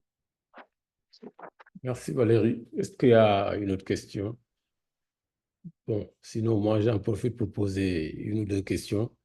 Monsieur le Président, moi, je voudrais que vous reveniez un peu sur le processus de sélection des projets à financer. J'aimerais bien savoir qu'est-ce qui compose le comité de sélection, quels sont les critères réellement pour sélectionner. La deuxième question, c'est le suivi. Lorsque vous financez des programmes, j'imagine que vous ne versez pas tout le financement tout de suite, vous financez par phase. Est-ce que vous avez aussi un comité de suivi qui puisse évaluer les différents projets et dire si vous devez continuer à les soutenir ou pas? Et puis, en cas de manquement, est-ce que vous avez pris vos précautions pour que les différents projets puissent rembourser les sommes allouées? Zachary? Oui, bonjour tout le monde. Donc, je joins ma voix à celle du président du comité scientifique et des autres collègues pour féliciter le conseil départemental de Bakel d'avoir atteint ce stade de la compétition et bonne chance pour la suite. J'ai une petite question en lien avec la pérennité de cette belle initiative. C'est un projet politique qui est porté par un conseil départemental qui a un mandat.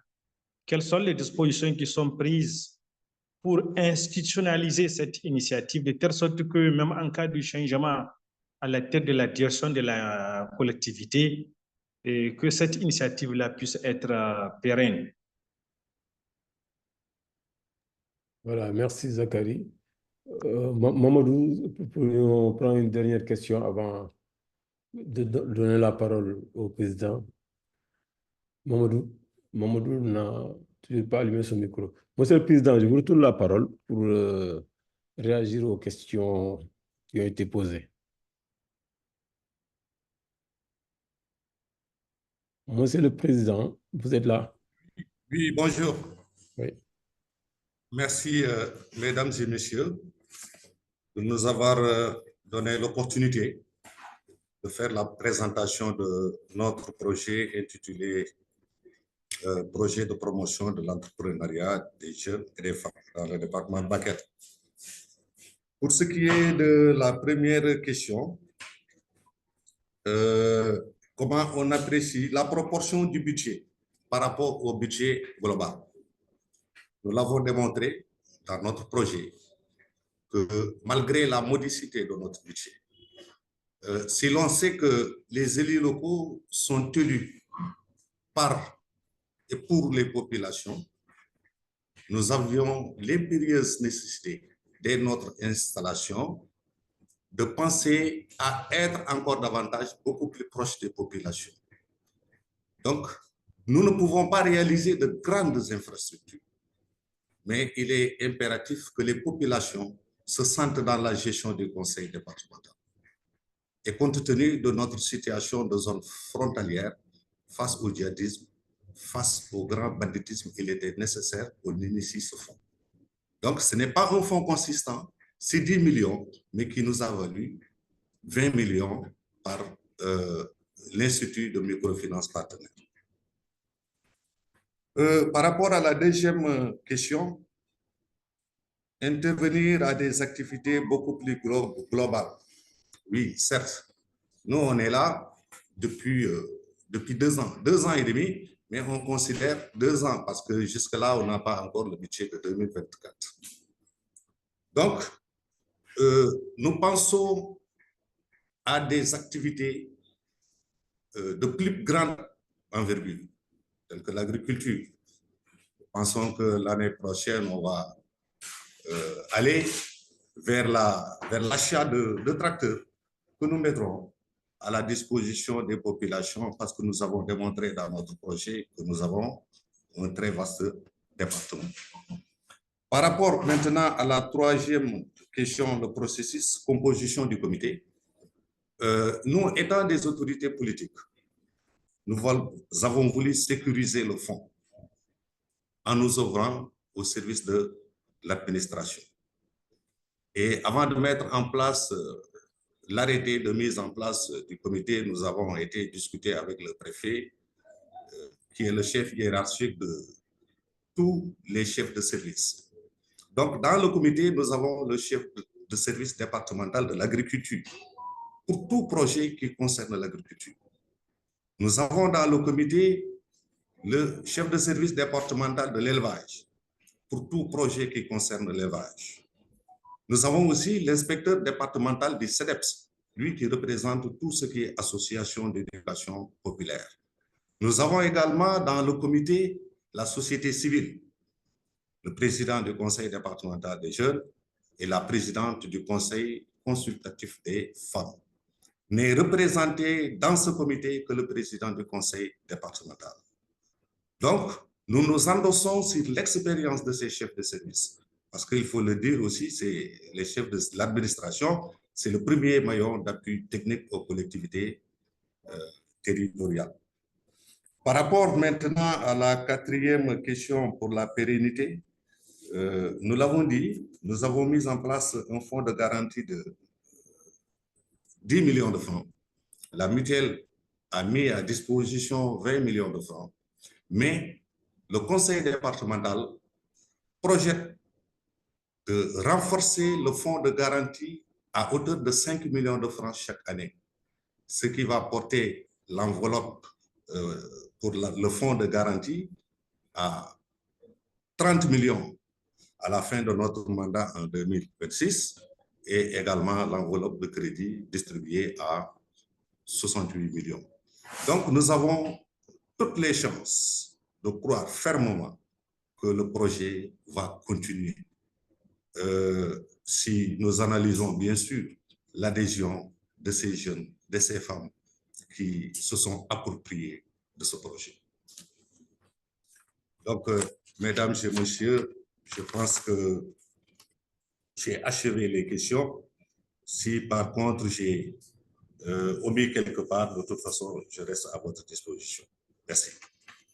Monsieur le Président, pourriez-vous revenir sur le suivi des projets, disons suivi évaluation pour utiliser un terme plus commun? Oui, pour le suivi des projets, nous avons au conseil départemental un bureau des projets qui descend souvent sur le terrain, qui va vers les bénéficiaires des projets, les rencontrer, discuter avec eux pour demander les problèmes véritablement qu'ils rencontrent sur le terrain.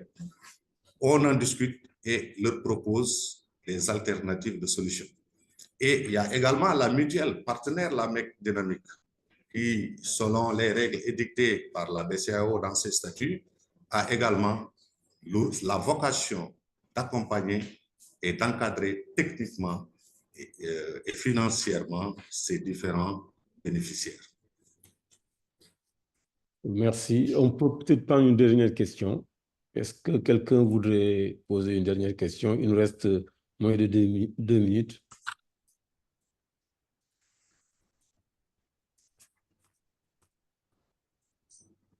Omar Niabali. Omar Niabali, vous avez la parole, mais votre micro n'est pas activé. Est-ce qu'il fait partie du comité scientifique? Ah bon, c'est... Alors, j'ai dû omettre de préciser cette... pour les questions, c'est les membres du comité scientifique qui ont lu le document et qui peuvent poser des questions. Le public, si vous avez des questions, vous pouvez le mettre sur le chat et un des membres du comité scientifique peut rebondir sur la question et la formuler. Et iPhone ID, c'est qui? iPhone ID, est-ce qu'il fait partie du comité scientifique? Oui. iPhone Oui, ID. oui, c'est ça. Je suis Idriss Sanogo, docteur Sanogo du Mali. Je parle au nom de Ousmane Sy. Allô? Allez-y, on vous entend. Ok, voilà. Merci. J'ai une question. Il est dans le comité, c'est sûr? Oui, Oui, docteur Idrissa Sanogo. Ah, d'accord, ok, excusez-moi. Ouais, Voilà. Je ne suis pas au bureau, donc je me suis d'accord, connecté avec allez-y. le téléphone. Ah ouais, allez-y. Ok. Donc, moi, ma question, c'est, en fait, j'avais deux questions. La première, c'est, est-ce que une étude ou un sondage a déjà été réalisé pour se donner une idée un peu des bénéfices sur le citoyen directement? Comme on est dans la logique de la gestion axée sur les résultats et on parle d'efficacité, donc est-ce que vous avez déjà une idée à part ce que vous venez de précisément, s'il y a une étude où, voilà, vous avez fait un regard, voilà, une collecte d'informations pour avoir une idée sur ça. La deuxième, c'est toujours par rapport à la durabilité. Monsieur, j'ai très C'est mal pas très entendu clair. la Sanogo, votre qualité micro, du son. on a du mal à entendre ce que vous êtes en train de dire. Ok, je dis, la question, c'est par rapport à l'impact socio-économique. Est-ce que d'ores déjà, comme l'initiative est en cours depuis un certain temps, est-ce que vous avez, au-delà des remises de prix, est-ce que vous avez eu à réaliser un sondage ou en tout cas une collecte d'informations auprès du citoyen pour s'assurer que les entreprises qui ont bénéficié des fonds ont eu des impacts sur le citoyen? Est-ce que vous avez une étude ou en tout cas un résultat de collecte par rapport à ça? Parce qu'on est dans la logique de gare et puis on est aussi dans l'efficacité. Donc, c'était la première question. Maintenant, la deuxième question, ça va? Oui, allez-y. Voilà, la deuxième question, c'est toujours par rapport à la durabilité. Comme l'initiative est portée par l'équipe actuelle au niveau du conseil départemental, c'est vrai qu'il y a eu un fonds de garantie, mais J'ai l'impression que, en tout cas, je voulais être encore plus sûr ou en tout cas avoir plus d'informations sur la durabilité. S'il y a un changement, par exemple, au niveau du conseil départemental, vous êtes sûr que l'équipe qui va venir va continuer avec ça? Tout a été mis en place pour que ça dure dans le temps? Voilà, c'était les deux questions. Merci. Monsieur le Président, comme vous avez fait jusque-là, on va vous demander de faire des réponses rapides. Merci. Nous avons déjà épuisé le temps. Merci, monsieur. Pour la première question, la qualité sonore n'était pas tellement bonne. Moi, je pense que Pour la première parle question, il demande l'impact socio-économique de votre action. Ok. Donc, pour ce qui est de l'impact, nous pouvons dire que depuis qu'on est là, nous avons eu à faire 3 expériences, mais seules 2 expériences sont démontrées dans le projet. Mais au total, on a reçu 611 demandes. Sur ces 611 demandes, les 310 ont été présélectionnés. Et le nombre de projets financés, finalement, c'est 113 projets financés pour une enveloppe globale de 19 millions de francs. L'expérience a permis effectivement d'améliorer considérablement les conditions de vie des populations. Nous l'avons démontré dans notre présentation en vous montrant un berger qui s'active dans l'embauche et également un jeune commerçant qui gère une boutique. Maintenant, ce qui est sûr pour la durabilité, nous l'avons également dit dans le projet, parce que si on considère que les élus, c'est d'être en permanence auprès des populations de base. En tout cas, ce projet dans le département de Bakel a suscité l'adhésion de toutes les femmes, de tous les jeunes qui avaient beaucoup de difficultés à trouver des financements dans les institutions de microfinance, mais aujourd'hui, qui peuvent bénéficier de crédits sans garantie. Donc, nous avons toutes les raisons du monde de penser que l'équipe qui va nous remplacer va continuer ce fonds. Merci beaucoup, Monsieur le Président. Bachir, je pense que je vais vous rendre la parole. Nous avons dépassé le temps de presque 5 minutes. Peut-être que vous aurez des instructions à donner par rapport aux modalités de notation.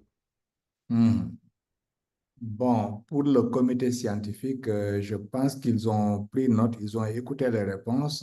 Non, vous êtes encore dans le temps. En réalité, 15 minutes, c'était pour vous que vous puissiez poser vos questions et ensuite on retourne la parole au président pour qu'il puisse apporter des réponses. Donc, vous êtes encore, rassurez-vous, dans le temps. Je vois que Khadim nous a mis c'est vrai qu'il y a... Oui. Donc, vous avez fait des questions et réponses et bon, ça permet de rester encore dans le temps. Donc, les membres du comité scientifique, je pense que c'est bon. Il y a Mamadou Diouf qui voulait prendre la parole, mais apparemment, son micro est désactivé. Oui. Je ne sais pas si c'est à notre niveau ou si c'est à son niveau. Sinon, il y a quelques réactions qui sont sur le chat, puisque, comme je l'ai dit tantôt, le public ne peut pas prendre la parole pour poser des questions directement. Ils sont obligés de mettre les questions sur le chat. Et quelqu'un du comité scientifique peut rebondir sur la question et la reformuler. Sinon, dans tous les cas, je pense que pour ce qui est sur le chat, c'est aussi des recommandations qui sont formulées par le public que nous allons consigner et transmettre à celui qui a fait la présentation. Ça lui permet, dans tous les cas, d'améliorer ce qu'il est en train de faire et de l'élargir aussi sur d'autres perspectives. Je pense qu'il y a une question sur l'impact notamment qui vient d'être abordée par le président. Donc, membre du comité scientifique, si c'est bon, s'il n'y a plus de questions, je pense qu'on va s'arrêter pour ce premier panel. Il n'y a pas une deuxième présentation, c'est la seule présentation qu'il y avait. Et bon, maintenant, le public peut aussi procéder au vote. Comment pouvons-nous faire pour voter en ligne? Alors, on pose la question sur le vote. Vous avez diffusé, Khadim, si c'est possible de le faire maintenant, puisque pour ceux qui sont là, ils veulent voter. Sinon, les fiches d'évaluation ont également été envoyées.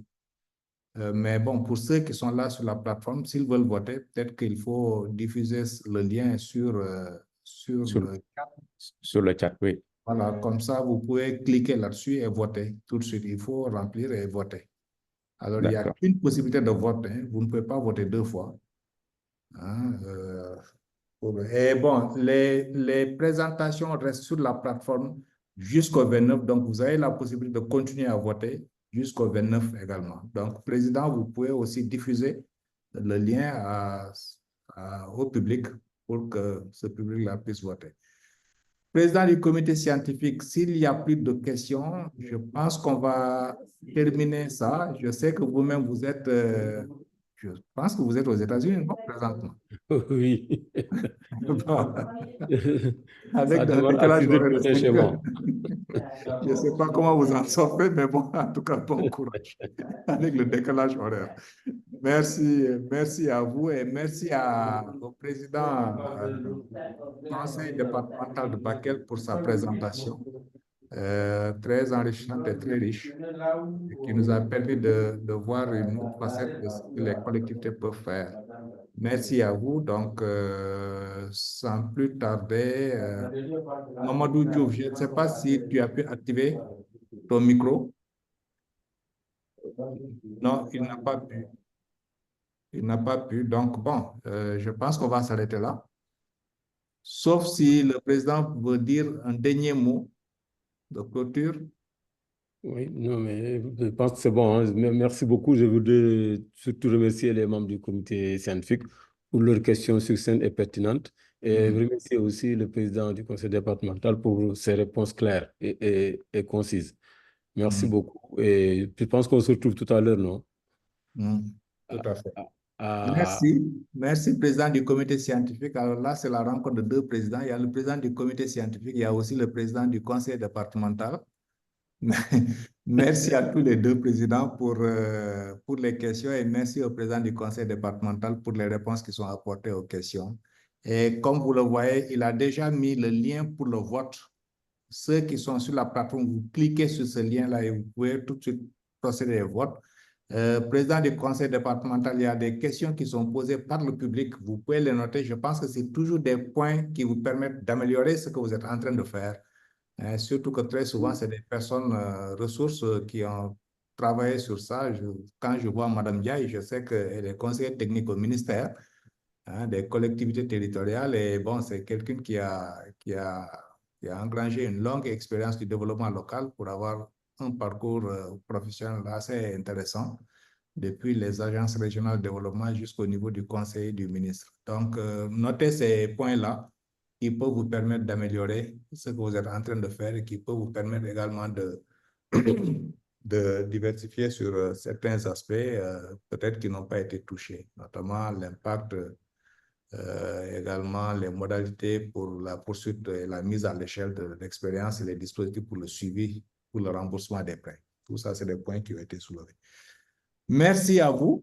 Bachir, oui. Il me semble que l'agenda qu'on nous avait envoyé par fichier est un peu différent de celui que vous avez affiché tout à l'heure. Bon, je pense...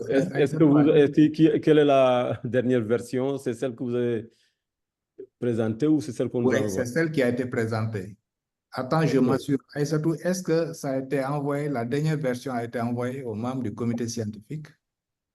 Oui, elle a été envoyée. C'est le dernier mail que vous avez reçu avec la fiche évaluateur et la répartition des évaluateurs. Moi, je travaille sur une ancienne version alors. Merci. Merci. OK. Alors, comité scientifique, donc vous avez l'occasion de noter pour le conseil départemental de Bakel que je voudrais remercier bien sincèrement pour avoir participé. Déjà, avoir été nominé, c'est une très grosse performance et maintenant, bon, on va passer au vote, on va passer également à l'évaluation du comité scientifique qui va compléter pour qu'on puisse voir la suite pour vous. En tout cas, félicitations et merci. Merci également au public. Si vous avez terminé de voter, je voudrais vous donner rendez-vous à 15 h, puisque le deuxième panel commencera à 15 h. Il sera consacré aux jeunes, aux enfants et jeunes créateurs. qui vont passer à partir de 15 heures pour 2 heures, 2 heures et demie de présentation et de panel. 15 heures GMT. Oui, c'est bien 15 heures GMT. Oui, vous avez parfaitement raison. 15 heures GMT. 15 heures GMT, merci. Oui. Exactement. Merci à vous. Et donc, cette première table de conférence est à présent finie. Voilà, rendez-vous à 15 heures. Merci beaucoup. Merci. À tout à l'heure.